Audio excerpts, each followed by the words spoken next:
হুঁশিয়ার করে দিতে চাই, মুসলমানদের ইতিহাস হচ্ছে রক্ত দেওয়ার ইতিহাস। মুসলমানদের ইতিহাস হচ্ছে জিহাদ করে, লড়াই করে আল্লাহর জমিনে আল্লাহর দ্বীনকে টিকিয়ে রাখার ইতিহাস।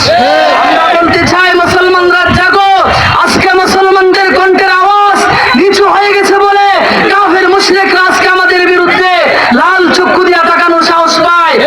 যদি মুসলমানদের কণ্ঠের আওয়াজ যদি হযরত ওমরের মতো, হযরত আলীর মতো হতো, হযরত খালিদ বিন ওয়ালিদের মতো হতো, সালাউদ্দিন আইয়ুবীর মতো হতো, তারিক বিন জিয়াদের মতো হতো, তাহলে কোনো কাফের বেঈমান আমাদের দিকে লাল চক্ষু দিয়ে তাকানোর সাহস পেত না, ঠিক কিনা বলে?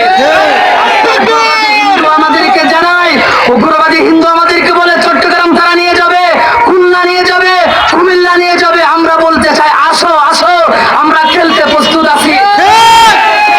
আমাদের দেশে এসে দেখো, খুলনা কুমিল্লা না, তোমাদের খুলনা আমরা বাংলার জমিনে রেখে দেবো, ঠিক কিনা বলে? আরেকটা কথা আমি বলতে চাই, আমি ভারত বিরোধী, আমি ভারত বিদ্বেষী, এটা আমার ইমানের দাবি, এটা আমার দেশপ্রেম, এটা আমার মানবতার দাবি, ঠিক কিনা বলেন?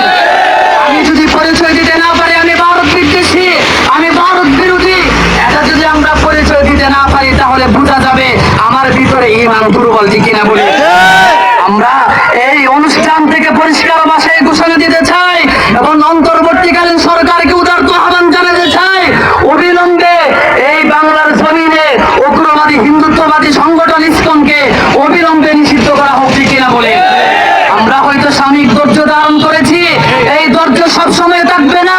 ধৈর্যের বাঁধ যখন ভেঙে যাবে তখন বাংলার মুসলমানরা জিহাদের ময়দানে রাজপথে নেমে হিন্দুত্ববাদী উগ্রবাদী ইসকনদেরকে কেটে কেটে টুকরা টুকরা করে গঙ্গার নদীতে ভাসিয়ে দেবে, ঠিক কিনা বলে?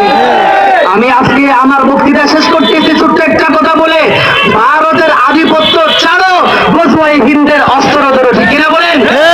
আমাদের স্লোগান হবে, ভারতীয় আধিপত্য ছাড়ো, গজওয়াই হিন্দের অস্ত্র ধরো, ঠিক কিনা বলেন?